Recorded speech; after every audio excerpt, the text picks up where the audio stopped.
नमस्कार। रेणुका रानी सिंह महादेव चैनल में आप सभी का हार्दिक स्वागत है।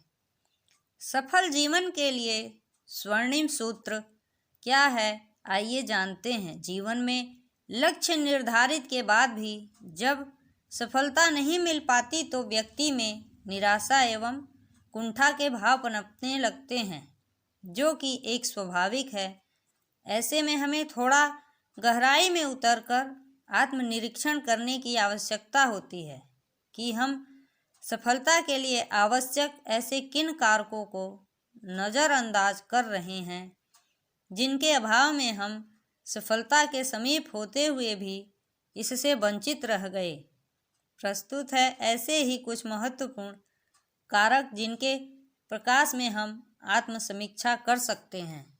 दूरदर्शिता भरी समग्र सोच की समग्रता का आशय ऐसे जीवन लक्ष्य से है जिसकी वर्तमान प्रासंगिकता और भावी उपयोगिता स्पष्ट हो। साथ ही यह भी ज्ञात हो कि क्या यह सोच हमारे व्यक्तित्व, हमारी अभिरुचि, योग्यता से भी मेल खाती है या नहीं। कहीं हम बिना आंतरिक मूल्यांकन किए, बिना किसी आवश्यक तैयारी के कार्य करने तो नहीं जुट पड़े हैं। अपनी सही मूल्यांकन सदा आवश्यक है। इसी पर आधारित प्रयास सफलता की मंजिल तक पहुंच पाते हैं। कल्पना स्वयं में एक शक्ति है जिसे हम प्रायः नज़रअंदाज किए रहते हैं। स्वयं पर संदेह एवं लक्ष्य के प्रति स्पष्ट दृष्टि न होने के कारण हम निरर्थक कल्पनाओं के जंजाल में उलझ जाते हैं और इस शक्ति का दुरुपयोग अधिक करते हैं। यदि इसका हम सही उपयोग करना सीख लें तो यह हमारे लिए वरदान सिद्ध हो सकती है। हम जैसी कल्पना करते हैं वैसा ही वास्तविकता में परिणित होने लगता है। कल्पना के अनुरूप हमारे विचार ढलते जाते हैं, उसी दिशा में क्रिया शुरू हो जाती है और देर सवेर कल्पित सत्य घटित भी होने लगता है। जितनी भी महान खोजें, आविष्कार, उपलब्धियां आज हमें सामाजिक परिदृश्य में दिखाई पड़ते हैं, वे सब किसी भविष्य दृष्टा के मन से उपजे कल्पना बीज के ही परिणाम रहे हैं। ज्वलंत इच्छा शक्ति, कल्पना के साथ ज्वलंत इच्छा शक्ति का होना भी आवश्यक है।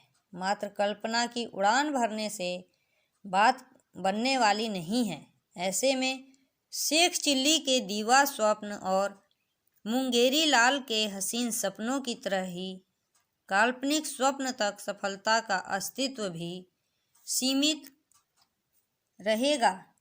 यथार्थ के कठोर धरातल का सामना करते ही ये चकनाचूर हो जाएंगे और इनका कोई अस्तित्व नहीं दिखेगा।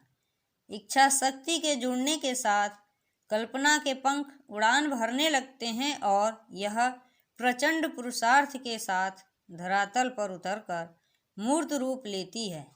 तब हमारे स्वप्न स्वयं ही साकार होने लगते हैं। स्वयं की क्षमता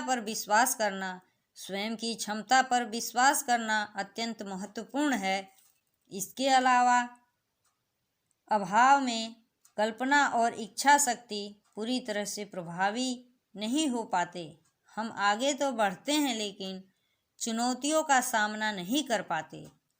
स्वयं की क्षमता पर विश्वास छोटे छोटे सफल व साहसी कदमों के साथ ही विकसित हो पाता है। कहावत है कि ईश्वर विश्वास भी तभी फलित होता है जब हम स्वयं पर विश्वास करते हैं और ईश्वर उन्हीं की मदद करता है जो अपनी मदद स्वयं करता है। निस्संदेह प्रचंड प्रयास, पुरुषार्थ से भरे वर्तमान के विश्वासपूर्ण ढंग और उज्जवल भविष्य के प्रति आशा भरी दृष्टि सफलता को सुनिश्चित करने वाले महत्वपूर्ण कारक हैं। एकाग्रता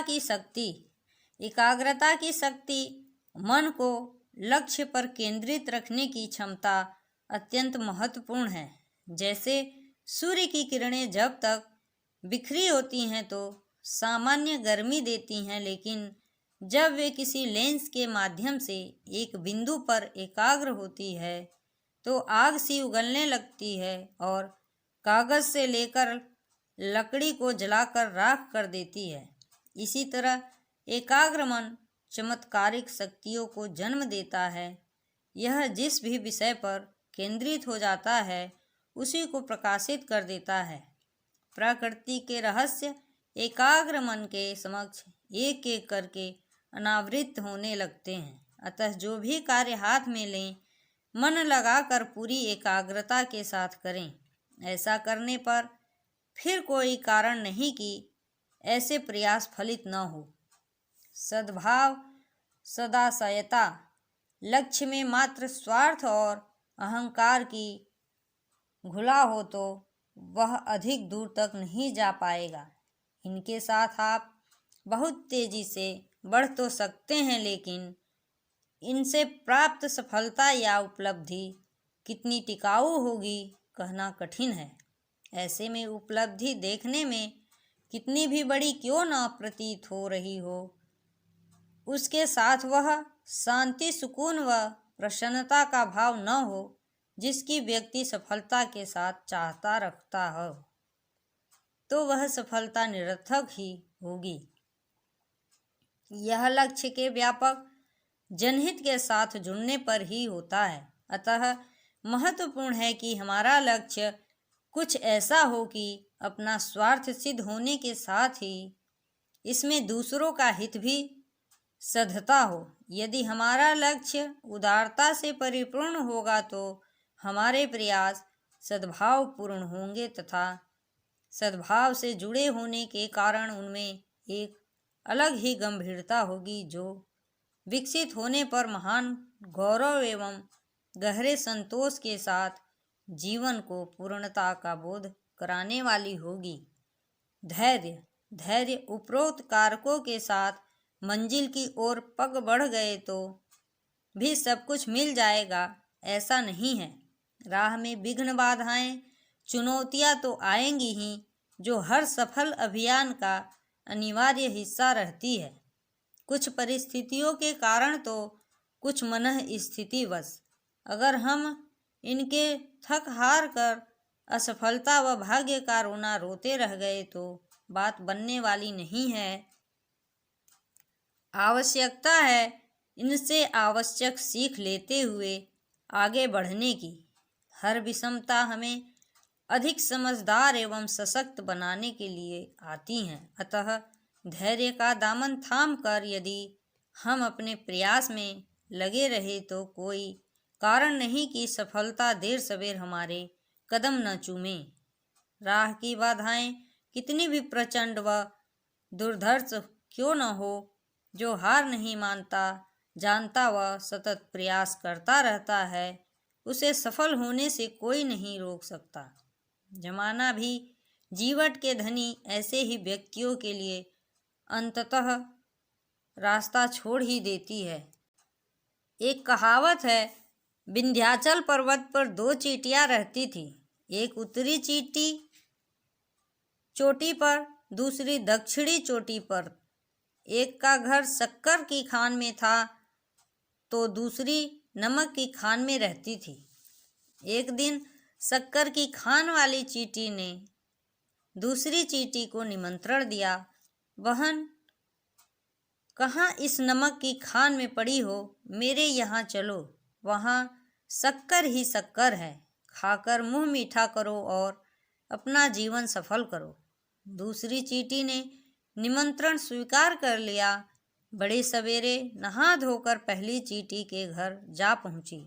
चींटी ने उसे घूम घूम कर शक्कर की खान दिखाई और कहा, बहन, जी चाहे जितनी शक्कर खाओ, यहाँ किसी बात की कमी नहीं है। चींटी दिन भर इधर उधर भागती फिरी और शाम को पहली चींटी से यह कहकर चली गई, बहन, तुमने मुझे बड़ा धोखा दिया। यदि शक्कर तुम्हारे पास न थी तो मुझे निमंत्रण ही क्यों दिया। पास ही एक कुटिया में संत और उनका शिष्य निवास करते थे। शिष्य ने पूछा, गुरुदेव, शक्कर की खान में घूमने पर भी चींटी को शक्कर का पता क्यों न चला?